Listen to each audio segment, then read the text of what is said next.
Tin certificate আছে, তাহলে কথা হলো আপনার জন্য। বর্তমানে জাতীয় রাজস্ব বোর্ড অনেক বেশি আধুনিক এবং অটোমেটেড। আপনি যদি মনে করেন টিন সার্টিফিকেট আছে কিন্তু আইনে বলে রিটার্ন দেবেন না, অথবা সস্তায় কম্পিউটার দোকান থেকে ভুল রিটার্ন জমা দিয়ে পার পেয়ে যাবেন, তবে আপনি বড় ধরনের আইনি ও আর্থিক ঝুঁকির মুখে আছেন।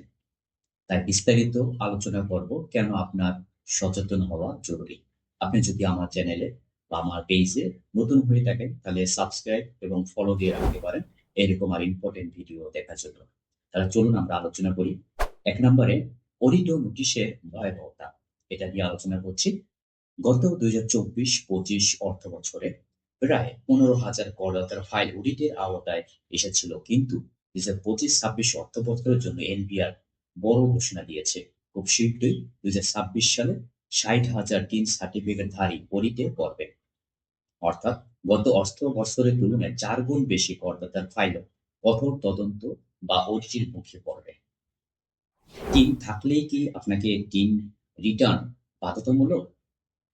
বর্তমানে বাংলাদেশে রিটার্ন জমা পড়েছে মাত্র ৪০ লাখের মতো। মনে রাখবেন, আয় না থাকলেও যদি আপনার টিন সার্টিফিকেট থাকে এবং আপনি নির্দিষ্ট কিছু ক্যাটেগরির অন্তর্ভুক্ত হন, যেমন আয় নেই, তবে শূন্য tax return, zero tax return জমা দেওয়ার বাধ্যতামূলক। রিটার্ন জমা না দিলে আপনি এনবিআর এর তালিকায় ডিফল্টার হিসেবে চিহ্নিত হবেন এবং ধাপে ধাপে একসময় আপনার নামে নোটিশ বা মামলা হবে। এখন বহু বছর হয়ে গেছে টিন সার্টিফিকেটের জন্য আপনার কিছুই হয়নি। তবে এটা ভাবনার কোনো কারণ নাই যে ভবিষ্যতের কিছুই হবে না। জাতীয় রাজস্ব বোর্ড কিছুটা সময় নিলেও ঠিকই একদিন রিটার্ন জমা না দেওয়ার অপরাধে আপনার নামে মামলা বা নোটিশ পাঠিয়ে দেবে। এবং ৩ নম্বরে যেটা আলোচনা করব, কম্পিউটার দোকানদার বনাম পেশাদার কর আইনজীবী। এখানে যে পার্থক্যটা রয়েছে সেটা বিস্তারিত আপনার সাথে আলোচনা করছি। অনেকেই কয়েকশো টাকার কমে কম্পিউটার দোকানে গিয়ে রিটার্ন তৈরি করেন।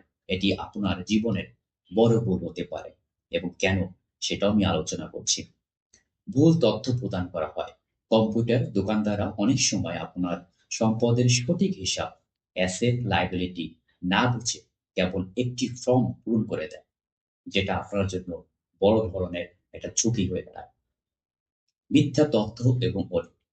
তারা অনেক সময় কর ফাঁকি দেওয়ার জন্য আয়ের তথ্য গোপন করে বা জিরো রিটার্ন দেখিয়ে দেয়। এনবিআর এর কৃত্রিম বুদ্ধিমত্তা যখন এই গরমিল ধরবে, তখন আপনার ফাইলটি সরাসরি অডিটে পড়বে। ওইসব অনভিজ্ঞ অপারেটররা মনে করে শুধু আয় ব্যয় আর জিরো রিটার্ন দিলেই সব খালাস, যা ভবিষ্যতে আপনার গলার কাটা হয়ে দাঁড়াতে পারে। আইনি দায়বদ্ধতা। মনে রাখবেন, কাগজে সই আপনার, ভুল তথ্যের জন্য জেল বা জরিমানা আপনার হবে, দোকানদারের না। আর যখন অডিট, নোটিশ, মামলা হবে, তখন কিন্তু ওই দোকানদার আপনাকে কোনো পরামর্শ দিয়ে সাহায্য করবে না। একজন পেশাদার আইনজীবী আপনার দীর্ঘমেয়াদী কর পরিকল্পনা করে এবং যেকোনো আইনি জটিলতায় আপনার পাশে থাকেন। আর মনে রাখবেন, আইন অনুযায়ী টিন সার্টিফিকেট এর বিপরীতে যে রিটার্ন জমা করবেন, তা আপনার সম্পূর্ণ জীবনযাত্রার তথ্য।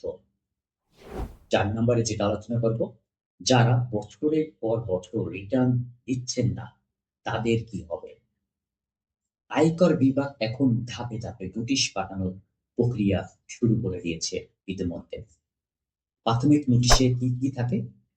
কেন রিটার্ন দেননি তার ব্যাখ্যা, যে নোটিশ আসবে। বহু বছর হয়ে গেছে, এখনো কোনো নোটিশ আসেনি। তাই ভবিষ্যতেও কিছু হবে না এই চিন্তা নিয়ে যারা বসে আছেন, মনে রাখবেন, একদিন দেখবেন নোটিশ আপনার হাতে চলে এসেছে। ওইদিন আপনার হুঁশ ফিরবে এবং নিজেকে সেই দিন আপনার অনেক বড় অপরাধী মনে হবে। আর আফসোস করতে থাকবেন। এরকম অনেক ক্লায়েন্ট আমি পেয়েছি। নিজের অভিজ্ঞতা থেকেই বিষয়টি আপনাদের বললাম। শোকজ। সন্তোষজনক জবাব না পেলে শোকজ করা হয় এনবিআর থেকে। এখন আমি আলোচনা করব জরিমানা বা মামলা এই সম্পর্কে। প্রতিদিনের জন্য বিলম্ব ফি এবং এককালীন বড় অঙ্কের জরিমানা হবে। আইন অনুযায়ী যেটা বলে, প্রতিদিনের জন্য ৫০ টাকা হারে জরিমানার বিধান আছে। তাহলে বুঝে নিন, এত বছর রিটার্ন দেননি। যেদিন জরিমানা আরোপ হবে, ওই দিন কি পরিমাণ টাকা আপনাকে গুনতে হবে। এমনকি বছরের পর বছর ফাঁকি দিলে আপনার ব্যাংক অ্যাকাউন্ট ফ্রিজ করা ও জেল হতে পারে। এটিও তাদের ইখতিয়ারে আছে। এখন ৫ নাম্বারে আমি আলোচনা করব জিরো রিটার্ন ও মিথ্যা তথ্য প্রদানকারীদের পরিণতি কি হবে। অনেকে আয় থাকা সত্ত্বেও জিরো ট্যাক্স রিটার্ন বা আয় কমিয়ে দেখাচ্ছেন। এনবিআর এখন আপনার ব্যাংক লেনদেন, জমি কেনাবেচা ও সকল আর্থিক লেনদেন এর তথ্যের সাথে আপনার রিটার্ন মিলিয়ে দেখছে। যদি ধরা পড়ে যে আপনি তথ্য গোপন করেছেন, তবে আপনাকে নোটিশ দেবে তারা বা মামলাও হতে পারে। গোপনকৃত সম্পদের উপর চড়া হারে ট্যাক্স ও জরিমানা দিতেও হবে। আপনার ফাইলটি অডিটের জন্য সিলেক্ট হবে এবং আগামী কয়েক বছর আপনাকে হয়রানির শিকার হতে পারে। অর্থাৎ তাদের সাথে জবাবদিহিতায় আপনাকে প্রতিনিয়ত দেখা করতে হতে পারে। আর যারা ৩ সার্টিফিকেট থাকা সত্ত্বেও রিটার্ন জমা করেছেন না, আপনাদের জন্য ভবিষ্যতে অপেক্ষা করছে মোটা অঙ্কের আর্থিক জরিমানা। ৩ সার্টিফিকেট কোনো সাধারণ কাগজ নয়। এটি একটি আইনি দায়বদ্ধতা। সামান্য কিছু টাকা বাঁচাতে গিয়ে অদক্ষ মানুষের হাতে নিজের ভবিষ্যৎ নষ্ট করবেন না। একজন নিবন্ধিত কর আইনজীবী, অভিজ্ঞ আইনজীবীর পরামর্শ নিন, সঠিক আয়কর দিন, দেশের উন্নয়নে অংশ নিন এবং নিজেকে আইনি ঝামেলামুক্ত রাখুন। সচেতন হন, নিরাপদ থাকুন। দেখা হবে এরকম আরেকটি ইম্পোর্টেন্ট ভিডিওতে। ভালো লাগলে শেয়ার, কমেন্ট করতে ভুলবেন না।